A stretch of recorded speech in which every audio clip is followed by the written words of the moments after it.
Guarantee contract. This is the third, or this is in the in your notes, right, under 12.2, guarantee by bank to pay. Guarantee by bank to pay, 12.2 of your notes on international sale and purchase contract. The second method of payment. Now, let me tell you a little bit of how I'm going to explain this part on guarantee contract. I will explain this part on guarantee contract in two parts. It's divided into two parts. Part 1 is dealing specifically with guarantee contracts on payment by bank guarantee used in international sale and purchase contract. Okay, payment by bank guarantee, right, used in international sale and purchase contract. This is specifically mentioned briefly, I think, in 12.2 of your notes. Okay, 12.2 entitled Guarantee by Bank to Pay. Alright. I will refer you to the parts of the book in chapter 10 on guarantee contract that we are dealing with. Also, I will also point you to the parts of the book that would go into the, or should I say, that will be covered by the second, more in-depth lecture on guarantee contract. That is not so commonly applied, I should say, in bank guarantee. But I'm dealing with that. Because you need that second part of more in-depth knowledge on guarantee contract as covered in some parts of chapter 10 to be able to have a complete or thorough or more deeper understanding of guarantee contract so that you can use it in other kinds of contracts, other kinds of international sale and purchase contracts. Because guarantee contract can come in anywhere meaning it doesn't only come in sale and purchase contract. Alright, the guarantee contract can come in distribution contract. It can come in any kind of business or even international business contracts. So you do need to have a much more deeper understanding than just a general understanding of guarantee contract. I believe in Barr's law, it was a very brief definitional explanation of guarantee contract. That is very, very far from being even enough knowledge. And this is why we're dealing with that here. So take note. There's two parts to this. Guarantee contract, explanation, lecture. Two lectures. One is this one, dealing specifically with bank guarantee. Alright, under 12.2 of your notes on international sale and purchase contract. There is a deeper part to it, which is in lecture number 2, coming up next. Alright, on guarantee contract. And both parts, alright, are in your book and in chapter 10. So let me point out to you the pages involved in chapter 10. Chapter 10 in the book on guarantee contract, you must look at it now. Page 143, what is it? Alright, very, very, very important. You need to read it, you need to understand it, you need to think about it. Think about it as in, you need to ask yourself the question, why is it like that? Alright, for example, it says that the guarantee contract must be in writing, it must be signed by the guarantor to be enforceable in court. To be enforceable in court. Why is the law like that? Alright, so page 143, 144, on what is it? 145, the characteristics of a guarantee contract. 145, 146, the characteristics of a guarantee contract. Also, very, very, very important. Right? These pages, page 143 to 146, they look very basic. They look almost like an introduction on guarantee contract. But please be warned, they are the most important pages in the whole chapter. You need to not only read and understand it superficially, you need to have a deep understanding on why it is like that. Because if you don't, you're going to have difficulty understanding the rest of the chapter. Guarantee contract is unlike other contracts we have studied so far, where there's only two parties involved. Guarantee contracts involve three parties. It gets more complicated now. So for the students who is thinking everything that I'm teaching is just common sense, well, get ready. It's going to go into more complicated stuff now. And guarantee contract, as I said, it can come into any kinds of contract, not just here in international sale and purchase. It can come into any kind of contract. Alright, as we will find in distribution contract later on, another contract we'll be dealing with, there's a guarantee contract to come in there as well. Alright, 143, 144, 145, 146, 147 on the debt amount. Number 3, debt amount on 147. You need to read that as well. The guarantor is there to guarantee the payment of the debt amount. What is included in the debt amount? จำนวนหนี้ Is it only the money that is owed, or does it include other things? So number 3, debt amount 147. 148, co-guarantors of the same debt. This is something that I will touch later on as well. I think after the second lecture on guarantee, or after our next lecture, it will be on co-guarantors of the same debt. So you could say it's the next lecture. 148, 149. Right? Co-guarantors of the same debt. ผู้ค้ำประกันร่วมกัน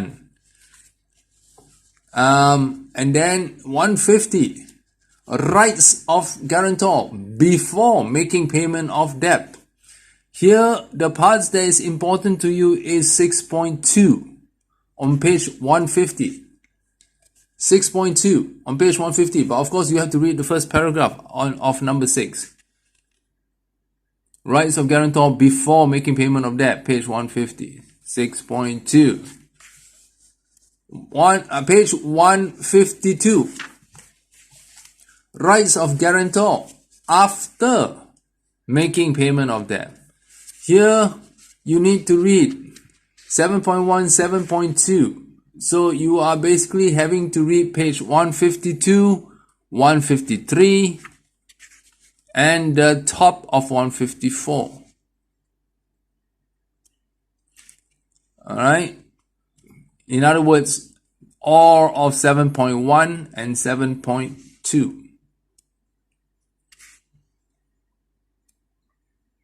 Okay, let's make a start on bank guarantee first, in reference, since we're talking about now on international sale and purchase contract first. Okay, this is the first lecture on guarantee contract. There's another 2 more coming. The second one will be more in-depth. Maybe it's not so directly relevant to international sale and purchase, but you need to have the in-depth knowledge. And the third one will be on co-guarantors of the same debt. Okay, guarantee contract.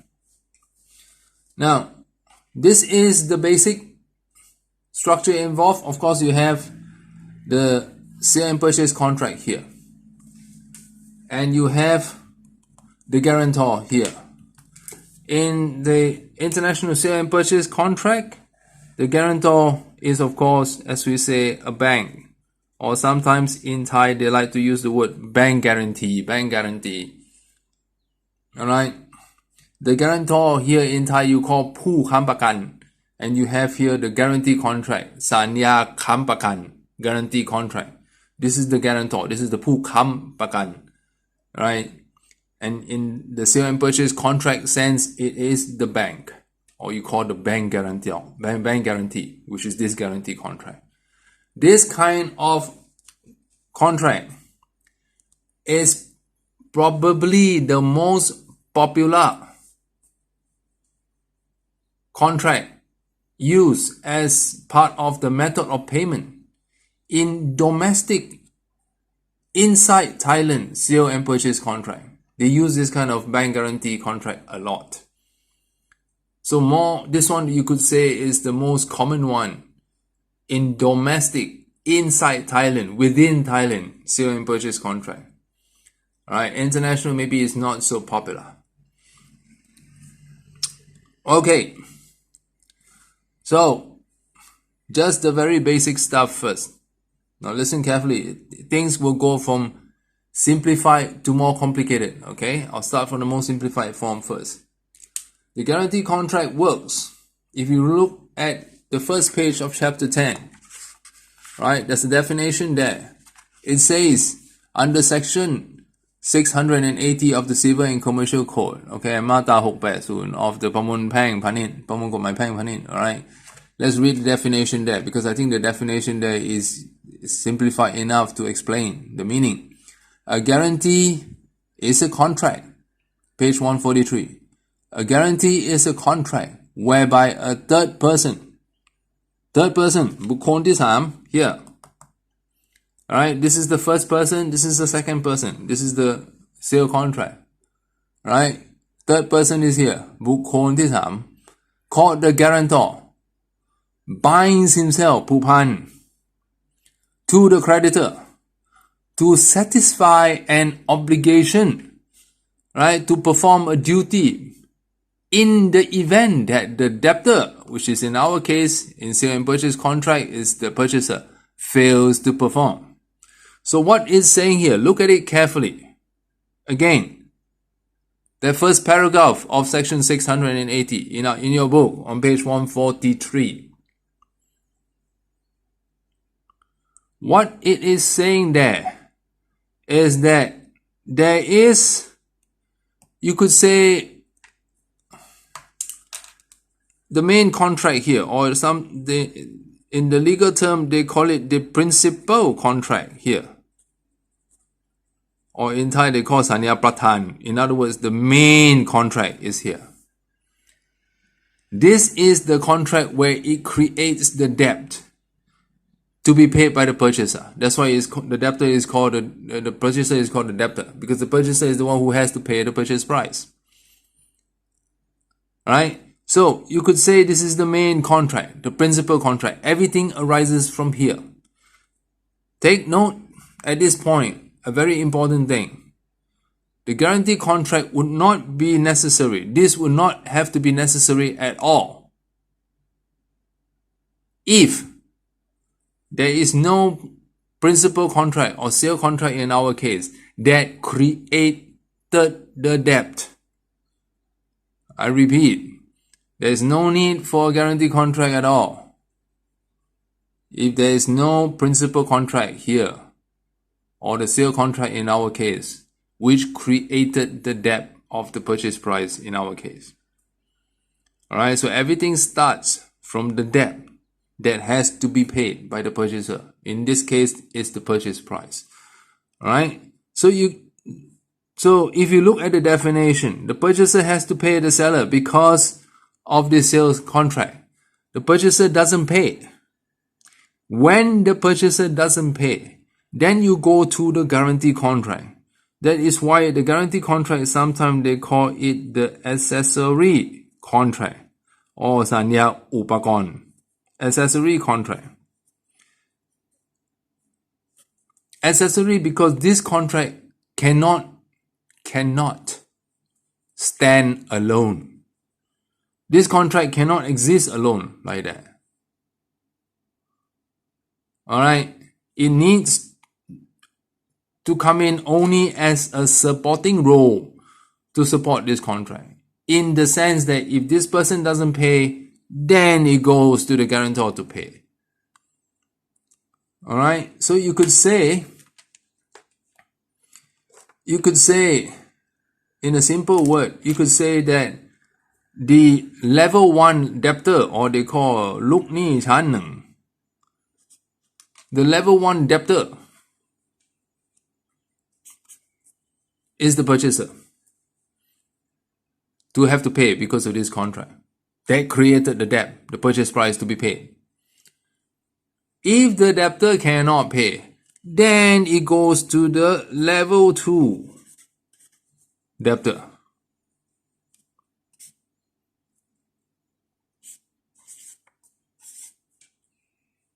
The level 2 debtor is the guarantor who has to pay. Now this is where you go to the second paragraph of section 680 on page 143, where it says, a contract of guarantee is not enforceable by action in court. Not enforceable by action in court. บังคับในศาลไม่ได้ unless there is some written evidence signed by the guarantor. Written evidence signed by the guarantor.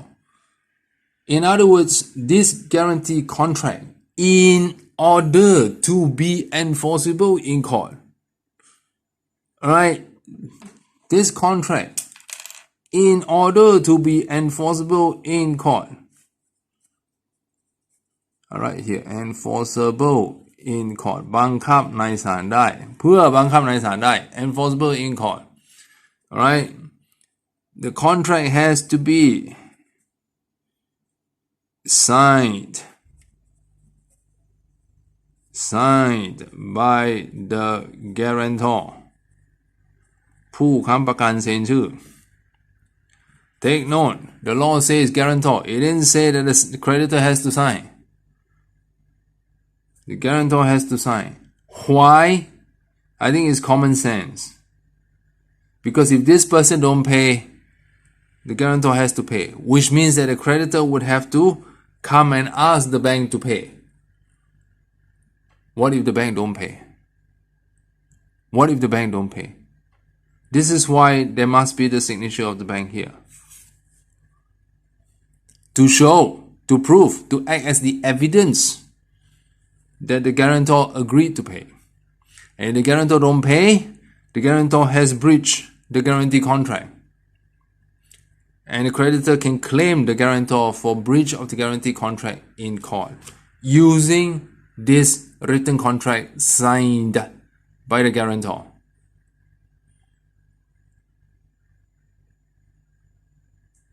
Okay? So the guarantor is the level 2 debtor. Purchaser pays first. If purchaser pays, it will not come to this. If purchaser pays, it will not come to level 2 debtor. It's only when the purchaser cannot pay, then it will go to the level 2 debtor, which is the guarantor, the ผู้ค้ำประกัน right? And the ผู้ค้ำประกัน has to pay because the creditor will use this contract that is signed by the guarantor to come after the guarantor and say, pay. You have a guarantee contract signed by you. And if the guarantor don't pay, the creditor will claim the guarantor for breach of contract, guarantee contract, breach of guarantee contract in the court. Now, because of this, there's a little legal element, a very important element created here. Because the guarantee contract has to be in writing and signed by the guarantor, okay, the guarantee contract creates a personal right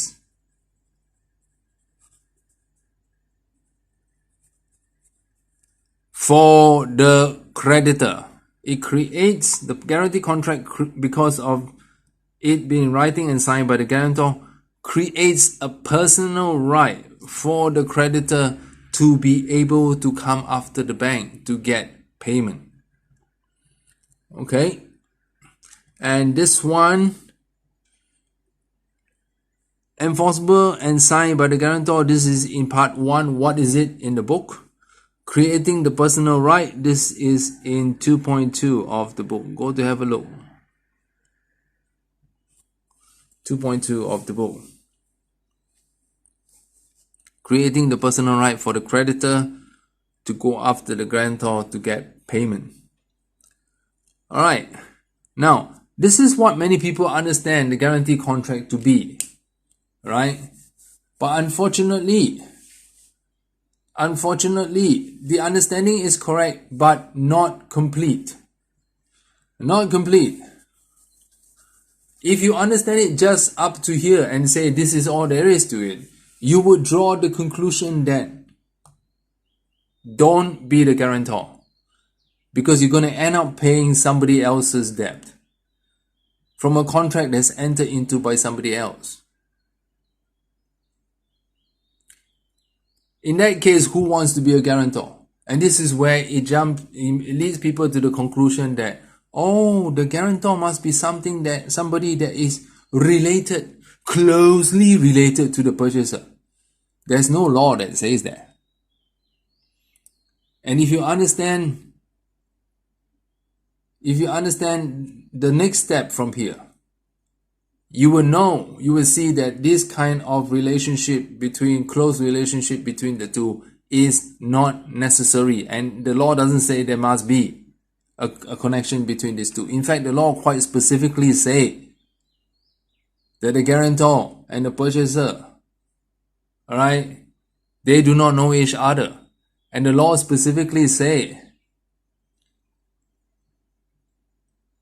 that before the guarantor pays, alright, the guarantor has to actually check with the purchaser as well. I'll come to that soon.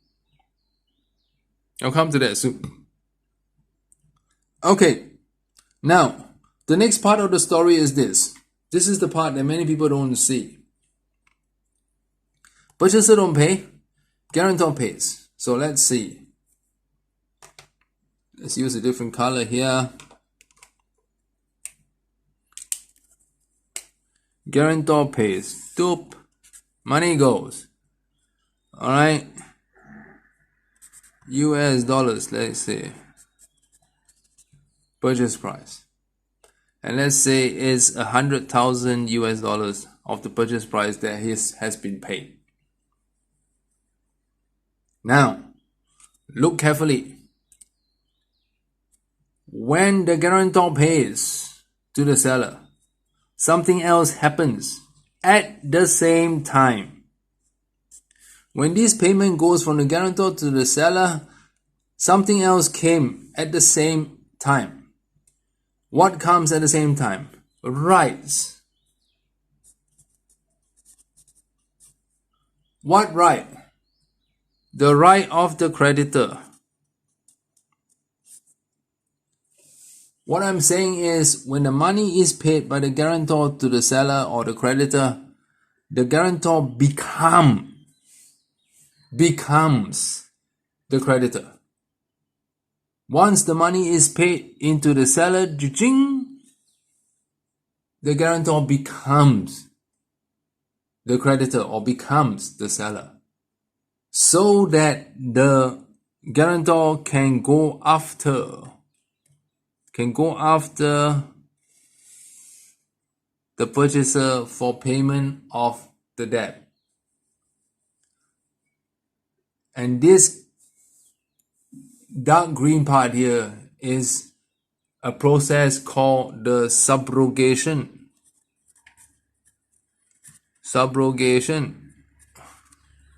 Okay, you can't see the word clearly, so I have to write it again. Subrogation of right. Subrogation of right. Subrogation of the creditor's right. Put it simply, becomes or receives the creditor's rights to go after the debtor for the repayment of the debt. This is in 7.1 of your book. Go to have a look at it. Alright, 7.1 of your book. Don't forget, the guarantor and the purchaser do not have a contract. They may not be people who know each other even. This is why the law has to give the subrogation of rights here to the guarantor to become the creditor or the seller so that it can go after the debtor for the payment of debt. Okay, so if you want to look at it in a sequential manner, there are actually 3 steps. 3 steps, not 2 as many people understand it. 1, the debtor has to pay according to the sale contract. When the day comes, according to the sale contract condition, when should the purchaser pay? Right? On that date that the purchaser should pay, the purchaser pays. If the purchaser doesn't pay, then it goes to the second step, which is the guarantor pays according to this contract, enforceable in court, personal right created by the creditor to go after the guarantor to get payment. Guarantor pays.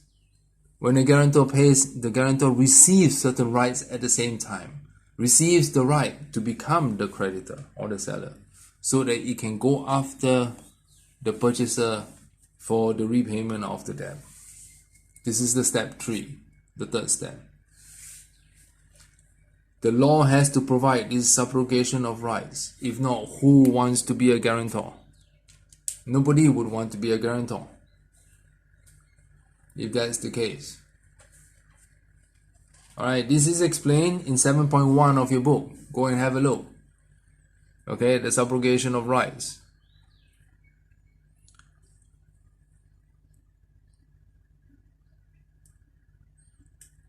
Okay. Also, as you can see, the guarantor and the purchaser has no contract to each other. This is why the law has to come in. So the guarantor has no binding by contract to the debtor to go after the debtor. Has no binding effect, okay, with the debtor to go after the debtor to get payment. This is why the law has to come in to provide this subrogation of rights to the guarantor to become the creditor, to have the right to go after the debtor for payment.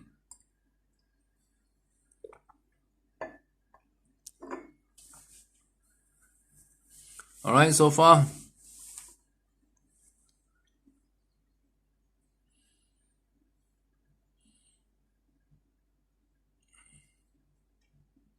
Okay, let's try to take it in for the moment.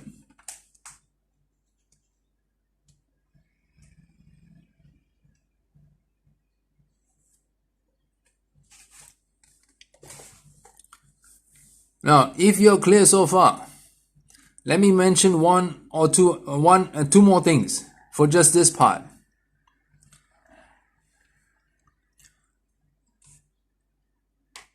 The guarantee contract is an accessory contract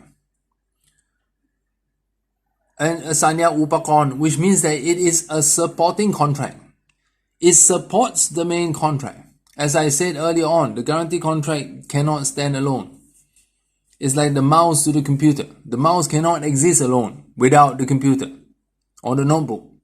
The notebook is here. Okay, which means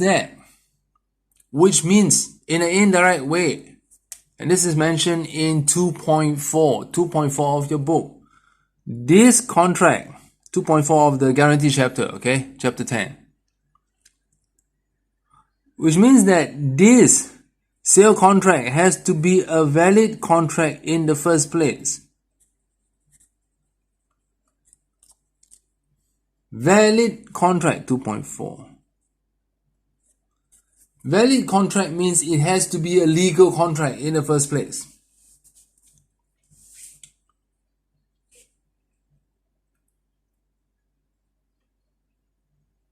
Alright?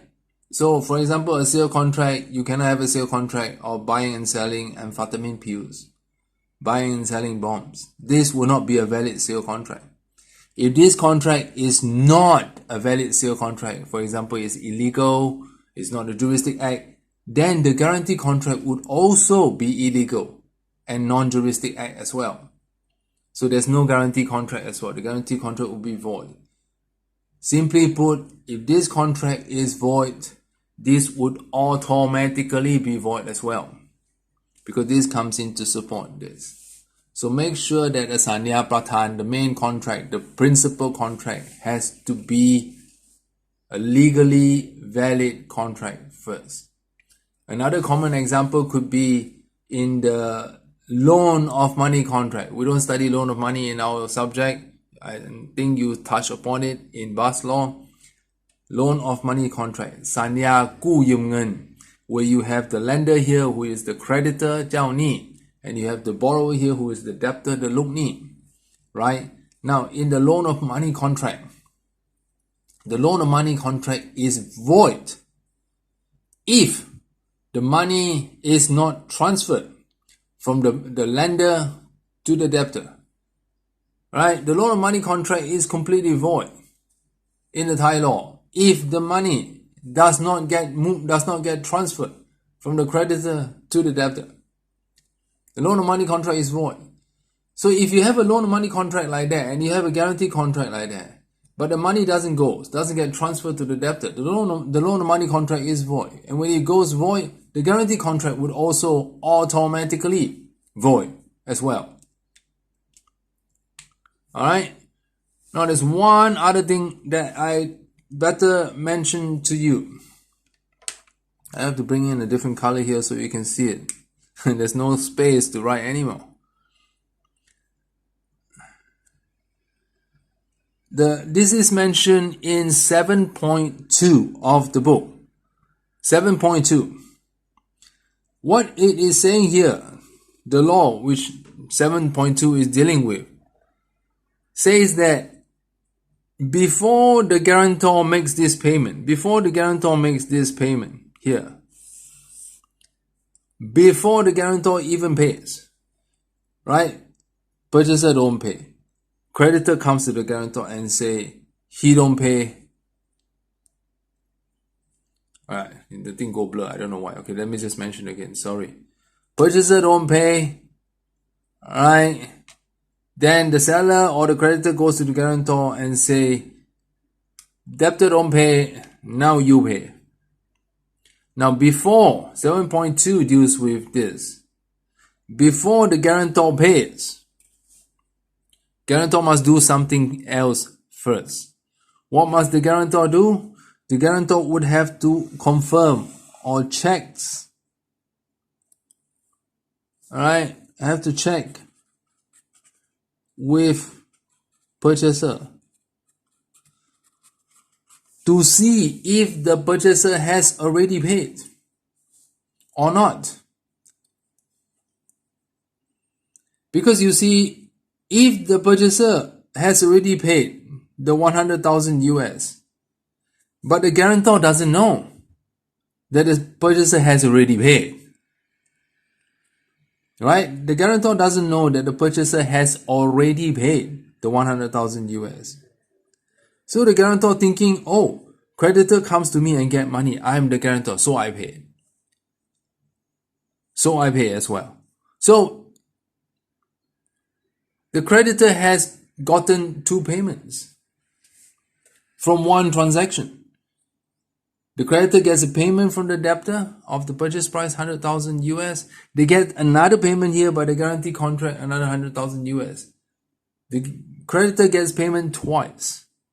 Or they use the word in the law, undue enrichment.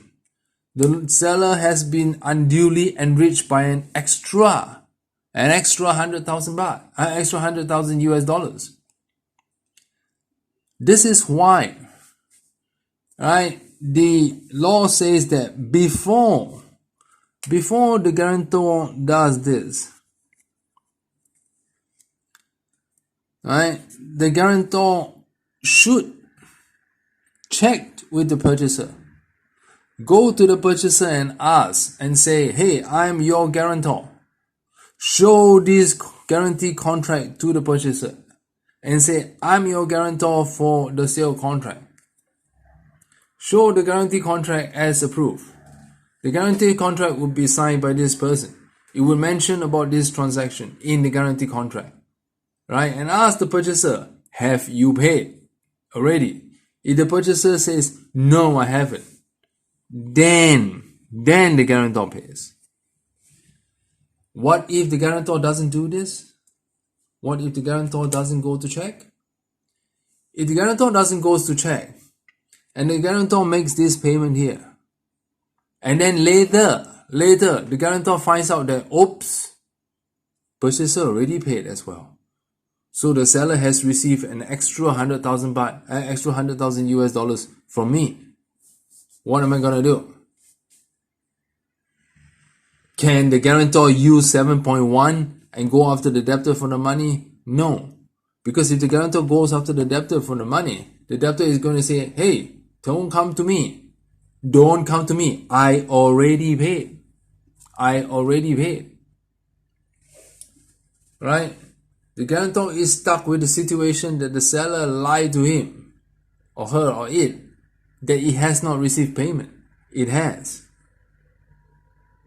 And the guarantor or the seller or the creditor is doing that because they want to get extra payment. They want to get payment twice. This is why the law says before the guarantor makes payment, the guarantor needs to check with the purchaser or the debtor. Have you paid? If the debtor says no, the debtor hasn't paid, then the guarantor pays. Right? The debtor, although the debtor and the guarantor doesn't know each other, but the debtor or the purchaser knows that this person is the guarantor because this guarantee contract is shown to the purchaser when the guarantor goes to check with the purchaser before the guarantor makes payment. This is in 7.2 of your book. 7.2.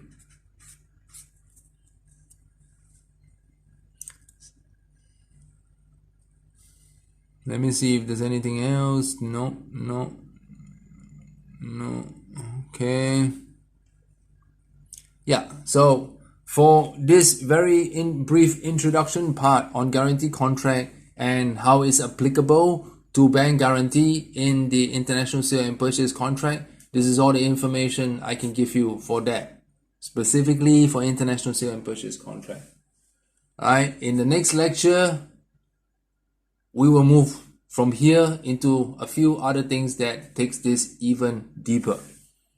And you need those deeper knowledge to be able to apply the guarantee contract to other kinds of international sale and purchase contract. Now I have only one other things to mention, and I think this is also mentioned in the notes. Okay, and that is this.